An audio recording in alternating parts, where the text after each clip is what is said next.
بسم الله الرحمن الرحيم الحمد لله رب العالمين وبه نستعين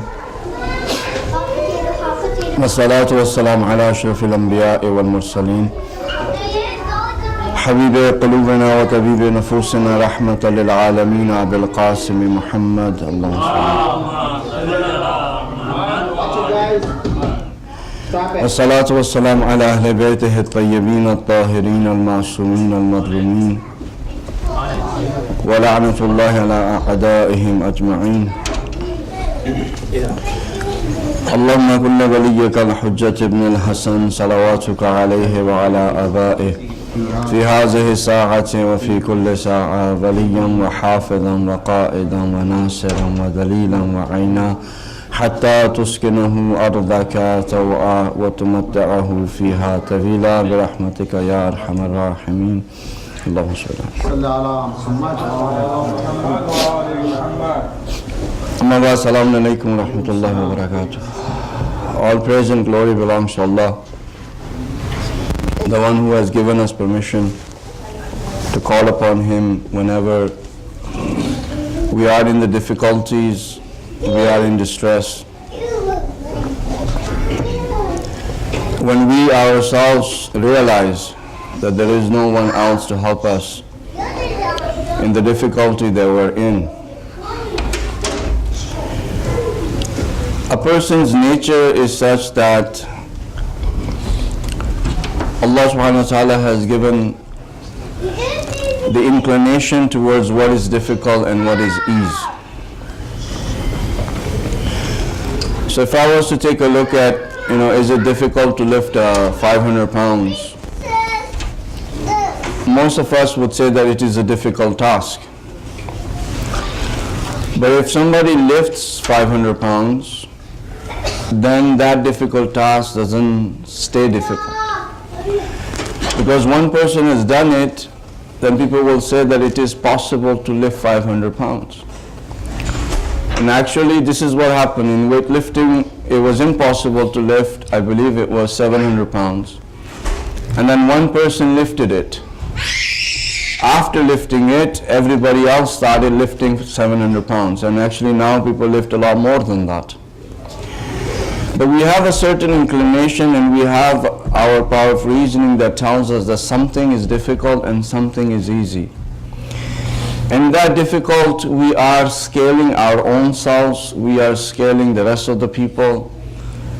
What has been told to us by, I don't want to say science, but what is told to us by the society we live in. For example, somebody said that, it seems very difficult to go and leave your house, leave your community, leave your parents, leave your brothers and sisters, and then move to another country and then pursue Islamic sciences. Or somebody will say that it is very difficult to actually memorize the Quran.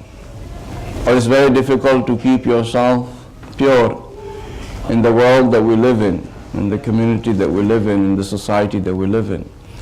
So we find ourselves always saying that something is difficult and something is easy. When something is relative, it actually does not exist. Right? When you talk about reality, if reality exists because it is relative to another thing or a reference point, then actually that thing doesn't exist. All of our life, everything is relative. Hardship is relative, ease is relative, distance is relative. Everything that we have, there has to have a reference point, and by that reference point we will calculate what is there and what is not, what is difficult, what is ease. So when we are saying that Allah subhanahu wa ta'ala is saying that I'm the one who takes care and answers the call of those people who are muttarib, the ones who have distress, the ones who are in difficulty, Him answering the call of those individuals is not relative to what the individual sees it or not. Because relative to Allah subhanahu wa ta'ala, everything is easy. Even saying that everything is easy towards Allah subhanahu wa ta'ala is actually a statement which can be argued, because you can say that When you say something is easy or something is difficult, that means that there is a capacity that an individual has. According to that capacity, something is easy, something is difficult. But when you're talking about Allah subhanahu wa ta'ala's power and might, it is limitless. But He has mentioned that in tamsil, in symbolic, in the Quran as well, that do you think that it would be difficult for us to raise you back? It is easy for us because we created you when you were nothing. As a person who has the word in Farsi is jahanbini, but if there is a person who looks at the world, the way that you look at the world would determine what is easy for you and what is difficult. So when it is easy, you might not be calling upon anyone to help you. But when it is difficult, you will say that, okay, I need someone's help, right? Even kids, they say, okay, it's easy for me to wear my shoes, so I don't need any help from you. Right? But the thing about dua is that it is not a matter of ease or difficulty as we perceive it. It is any time you want anything, whether you think it is easy or whether you think it is difficult, you have to call upon Allah subhanahu wa ta'ala. So our mentality which has gotten into the part that, okay, जब सब लोग मुझे ना कर देंगे, जब सब कहेंगे कि जी नहीं हम आपकी मदद नहीं कर सकते, जब डॉक्टर कहेंगे कि अब आपकी बीमारी दूर नहीं हो सकती, when the doctors say that you cannot be cured, when other individuals are not willing to help you, then we're going to put the musalla and we're going to say to Allah subhanahu wa ta'ala that please help us. That in itself, if you look at through the eyes of a person who has gotten close to Allah subhanahu wa ta'ala, that is nothing more than shirk. Because you have started with that impression that somebody else, a human being, can help you independently. When in reality, even if a human being or anything that you are going to seek help from helps you, nobody is independent in their own power and might. All the power and might that any individual has, it is through Allah subhanahu wa ta'ala's power and might. So in reality, when you're asking for dua, you have to figure out yourself, what do you think is the most difficult thing for you? What do you think is the most easiest thing for you? Regardless of what you conclude, if you're going to need help, it is going to be the help of Allah subhanahu wa ta'ala. When you look at the world though, there is one thing which is the most difficult for all of humanity. Okay, and that truly is the source for all of the difficulties that we face. You all know that one of the signs that there are many different signs for the end of times, Akhir Zaman. But one of the signs of Akhir Zaman is that people will be in quarrel, they will be in disagreement, they will be fighting over Eid. That this is actually a sign that Allah subhanahu wa ta'ala has told us through the Masumin alayhi salam that this is going to happen in the end of times. In the end of times, all the signs that are there, the social and the community and everything else that exists is actually going towards wrong. So because it is going towards wrong, the quarrel or the fighting for Eid is also actually something which is wrong. Right? And that wrong is among ourselves in our communities, in Shias, in Sunnis. Before it used to be between Sunnis and Shias. Now it is between Shias and so forth. And later on, God knows where we're going to end up. And the reason why Eid has become a source of quarrel and so forth, and it is a sign because Eid is Ayyamullah, it is one of the day of Allah subhanahu wa ta'ala, which is for the totality of all of the individuals who call themselves to be Muslim to unite and to come to a particular place and consider that place to be the day of judgment, Roz Mahshar, where all of humanity is going to be raised. In Roz Mahshar, it's not going to be that, okay, for example, I am a certain group of people, so today you sleep. आपके लिए रोज़े माशर नहीं हुआ, आप सो रहे हैं. For the rest of the people, no, Roze Mahshar is there. No, they have to be raised. Roze Mahshar means that all of the humanity who has existed is going to be risen, and they're going to be judged. And from that judgment, they will either go into heaven or they will go to hell. All of our hearts are, generally before the Eid, the hearts are not,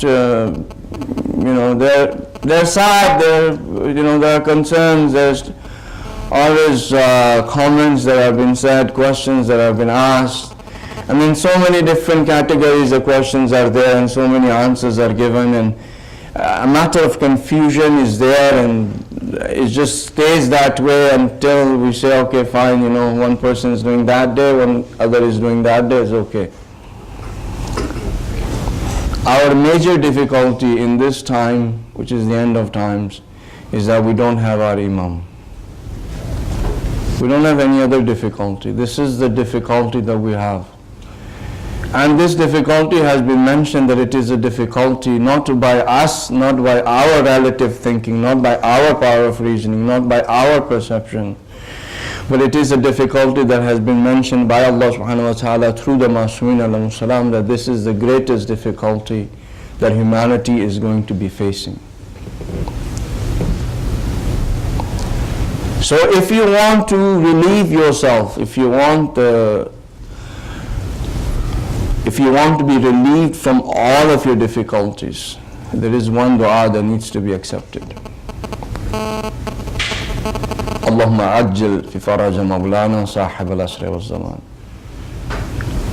This is the dua that needs to be accepted. If that dua is accepted, and the Imam of our time can introduce himself to us, all of our difficulties will go away. And until and unless this dua is not accepted, we are going to have difficulties over difficulties over difficulties over difficulties. And we as a nation, we as the nation of the Prophet, do not even recognize that this is our most difficult time. We don't even recognize that. Why should we recognize all of our madrasas are okay, our institutions are okay, Azaf Imam Hussain is going on everywhere, people have jobs, people have this, people are okay, everybody's okay. We don't even consider that there is a need for the Imam of the time to come. And when we say al-ajal, al-ajal, al-ajal, we don't mean it. What if Imam does come? What if he does come on Friday? What are we going to show to him? That today is Ayamullah, is one of the days of Allah subhanahu wa ta'ala. And you have come while you see us quarreling and fighting and disunited.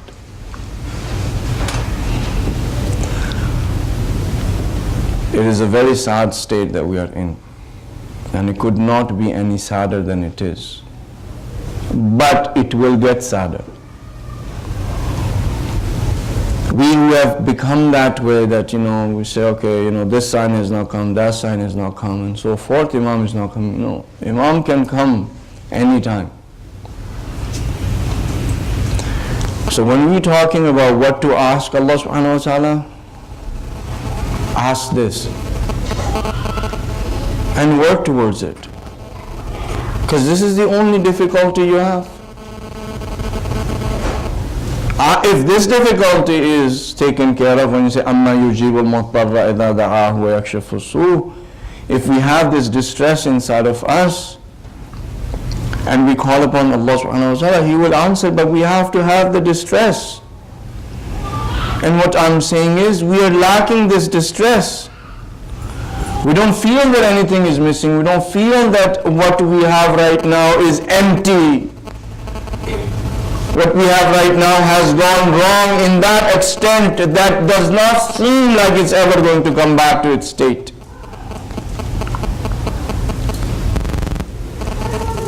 These 1 or 2 nights left, Ask Allah subhanahu wa ta'ala for Him to relieve us of this difficulty. When you do tawassul to the Masumin, ask Bibi Fatima. Ask her. Bibi, I've asked you for my sons and for my daughters. I've asked you for everything in this world. But I'm asking you for the sake of all that is dear to you, that you say to your son,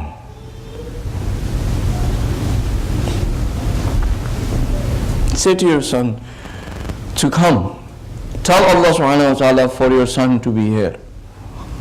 Because we have nothing if he's not here. There is no Eid, there is no Jashan, there is no happiness, there is no prosperity, there is no itminan, there is no peace of mind. All there is going to be is difficulties. It is part of the responsibilities that we have to call Allah subhanahu wa ta'ala and say to Him that, we need this. So when He looks at us, He sees that we don't really want this.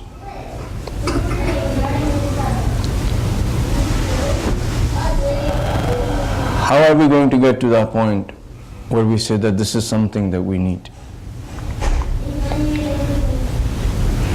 Do I love Imam Islam? I don't know. I don't know if I love him. I don't know if I really need him. Am I ready for him? I don't know. So when I don't know all of these things, then how is it that I can say to Allah subhanahu wa ta'ala that I want him to come? When you are sick, जब बीमारी होती है, बंदे को दर्द महसूस होती है. You feel the pain, you are distressed, you cannot do what you need to do. You feel that, and out of that distress, you go to the doctor. If there is no pain, you're not going to seek a doctor. If there's no distress inside of our hearts for the Imam, we're not going to seek Imam. If we say that we are seeking him, but when we look at our own selves, जब मैं अपने अंदर देखता हूँ, मुझे इमाम की क्या ज़रूरत है? मैं खुद अपने आप से अगर ये सवाल करूँ कि मुझे इमाम की क्या ज़रूरत है? आया इमाम की ज़रूरत मुझे इस वजह से कि मेरे घर नहीं चलेगा, अगर इमाम नहीं आएंगे मेरा घर नहीं चलेगा, बीवी बच्चों का क्या होगा, ये वो इस तरह की है कोई स्ट्रेस नहीं. इत्मीनान से जो है वो फ्राइडे आएगा, मैं गुजारूंगा. और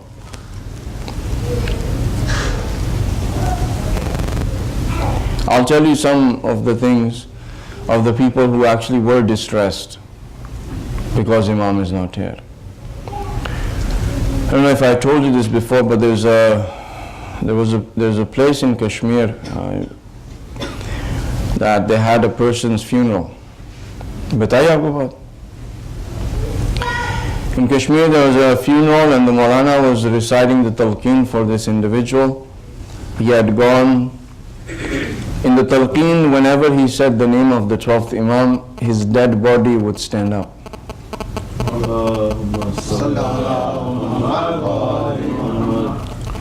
His dead body would stand up. As soon as Maulana would say the name of the Imam of the time, his dead body would stand up. He tried 2 or 3 times and he had to put him in the grave without saying the name of the Imam. Because they could not bury him, his body would just stand. Once his funeral was done, the Maulana asked the individuals that were there, he asked, how did he live his life? This man, how did he live his life? They said that as long as we know him, when he used to go to sleep, he would always have a sword under his pillow. He would sleep in a state where if Imam was to come and ask him, he would be ready. How many Thursdays have come and we don't even have, it does not even crosses our mind that maybe tomorrow Imam will be there. How many nights we have slept thinking that what if at the middle of the night the Imam calls us and we have to go.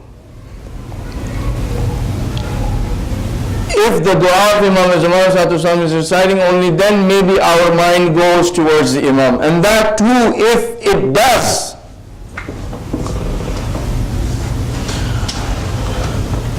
A person who's distressed, someone who's sick, 24/7, all they're thinking about is when they're going to get well. For us, I'm telling my own self, not you, I'm telling my own self, you don't need the Imam. If you ever needed the Imam, it is not possible that you would not have seen the Imam. Why do I not have the eyes to be able to see the Imam? Imam is there.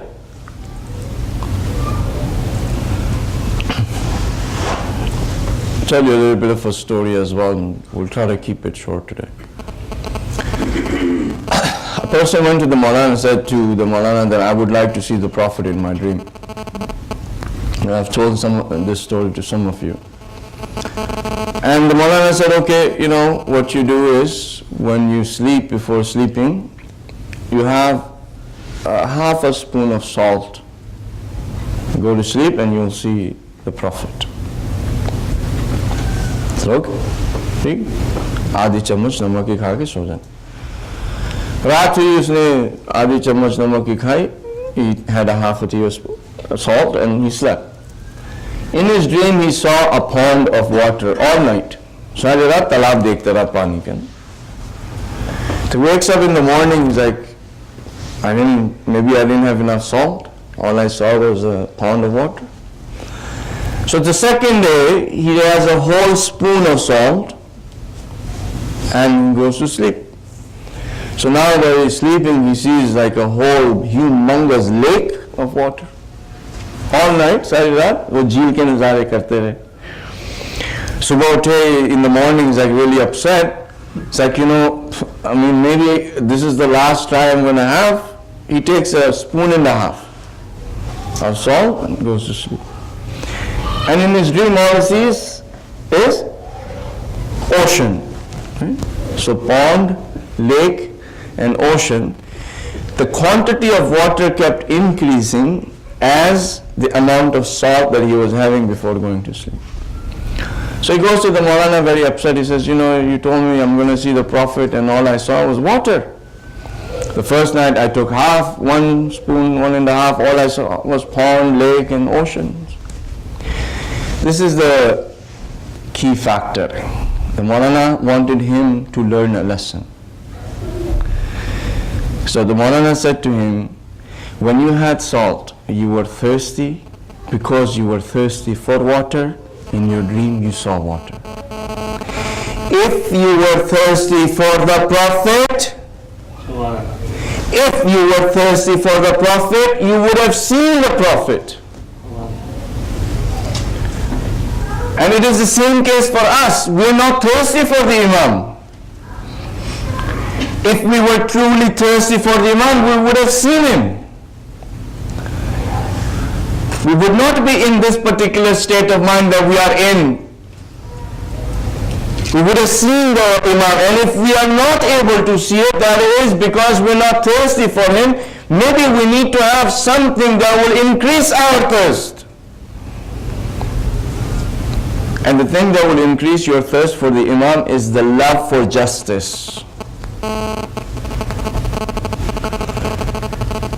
You should love justice in that way that if you see any injustice, you should become unhappy. And if you see any justice done, you should be happy. In front of us, atrocities are committed. Injustices are done in our houses, in our communities, in our societies. Every single day injustices are being done. We are in a state of being numb. We become numb. I should be in a state that I don't want to breathe anymore. This should be my state. I don't want to breathe anymore because these breaths that I'm taking, in these breaths, it is not, the Imam of my time is not in front of me.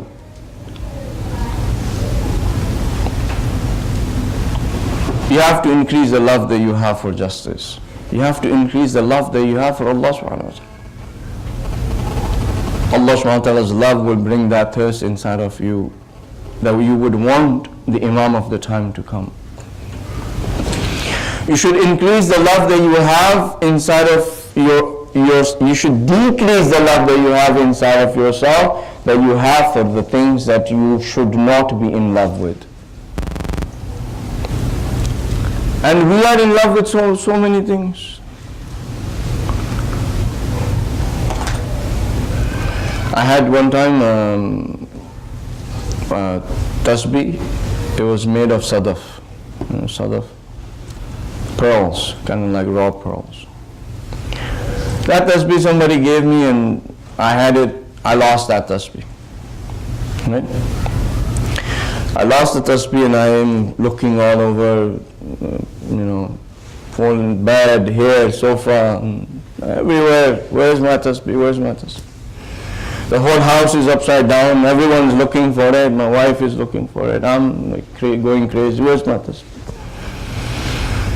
After 2 hours, I don't find the tasbih. Something I recognize. I said, look, are you in love with that tasbih? Are you in love with that tasbih, or are you in love with the remembrance of Allah subhanahu wa ta'ala? If you were in love with the remembrance of Allah subhanahu wa ta'ala, 2 hours you spent looking for that tasbih, you could have been remembering Allah subhanahu wa ta'ala for 2 hours. Right? And it is so easy for us to be able to actually attach ourselves to things that we're not supposed to be attached to, and in our minds we justify it that actually we are doing this for the sake of Allah subhanahu wa ta'ala.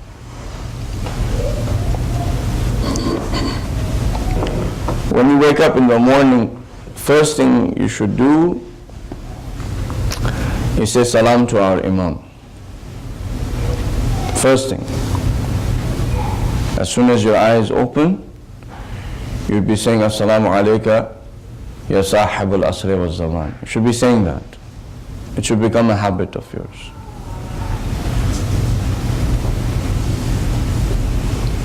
The morning time when you wake up, the first thing that comes to your mind, if it is the Imam of the time, you would know that you are not attached to other things. The Prophet has said that a person is not a Muslim unless and until when that Muslim wakes up in the morning, the first things that goes through the mind of that Muslim is the affairs of the Muslims. According to the definition of the Prophet, that person is not a Muslim who wakes up in the morning and is not thinking about the affairs of the Muslims. And what would be better to think about the affairs of the Muslim is by remembering the Imam of the time. And when you say salam to him, ask Allah subhanahu wa ta'ala, do this dua that you listen, you hear his reply. अब आप मुझे देख रहे हैं कि ये बातें तो यानी ऐसे जैसे कि नहीं हो सकती ना, ये तो बातें हैं कि ठीक है आपने मिंबर से बैठ के कह दी, हमने सुन ली, you told us this from the minbar and we heard and that's it. कुछ नहीं होने वाला. In Karbala there was a young man, he was standing close to the Zari and he said Assalamu alayka ya Aba Abdullah. And there was a pious, righteous Maulana listening. As soon as he said Assalamu alayka ya Aba Abdullah, from the Zari the voice came wa alaykum assalam.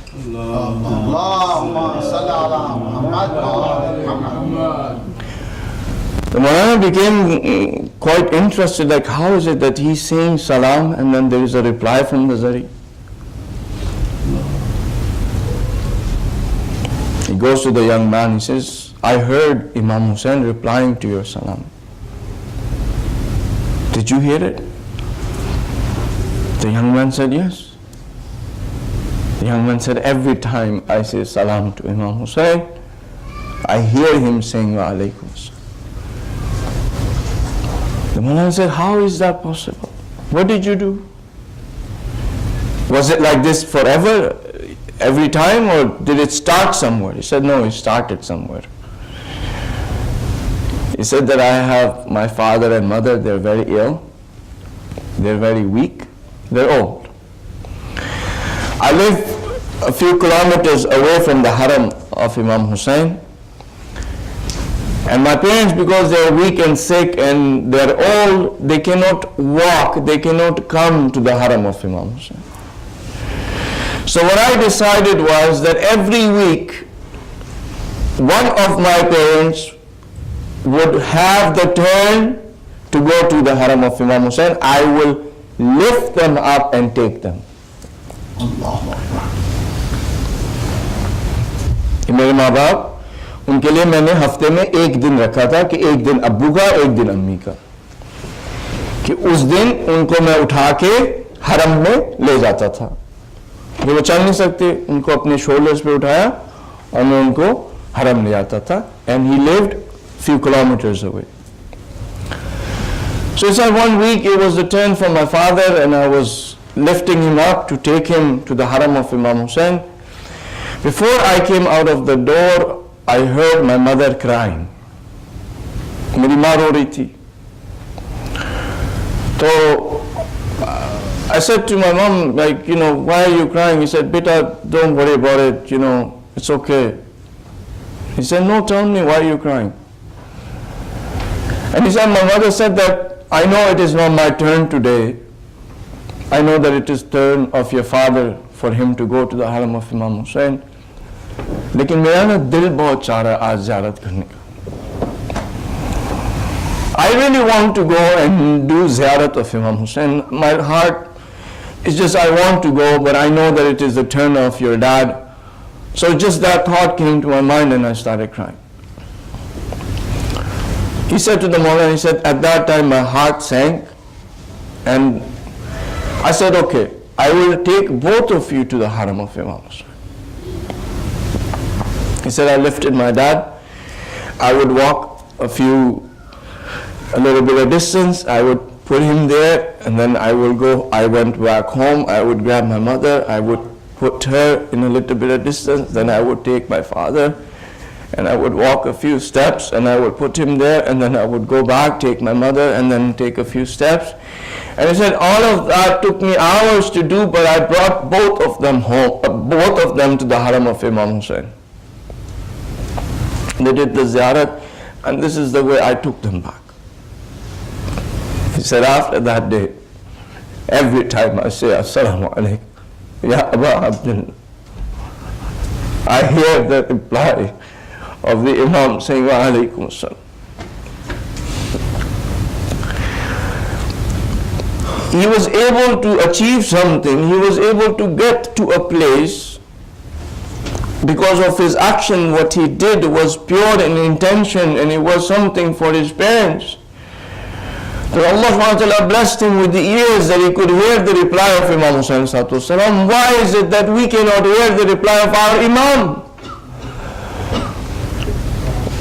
It is because of our own condition that we are in. Have the purity of the heart, that if you were to call upon him, if you were to say Assalamu alayka ya sahib al-asr wal zaman, that you could feel or you could hear the reply. And if you do not hear the reply, at least if your heart breaks and you can find a tear inside of your eye, you know that he has replied. There was two friends, and they used to know each other, and one of them used to worship a lot. Allah subhanahu wa ta'ala used to worship a lot. And then after a few years they met, and then the friend said that, you know, he noticed that he's not really into that worship as he was before. कहता है यार तू इबादत नहीं कर रहा जैसे तू पहले करता था. कहता है, he said, क्या point क्या है, खुदा की reply तो आती नहीं है. Yeah, I used to worship so much, but I never heard the reply of Allah subhanahu wa ta'ala. So I just let go of the worship. He said, when you used to worship, when you worshipped, did you used to have times where tears would come out of your eyes? He said, yeah. Sometimes when I was worshipping, I would get the tears in my eye. The friend said that was the reply of Allah subhanahu wa ta'ala. That when you had that tear that came in your eye, that was the reply of Allah subhanahu wa ta'ala, that He remembered you. So if you are connected with the Imam of the time and you say his name and your heart breaks and at least your eye gets wet, you get a tear, this is also an indication that the Imam of the time is also in your remembrance. But how many times does that happen to us?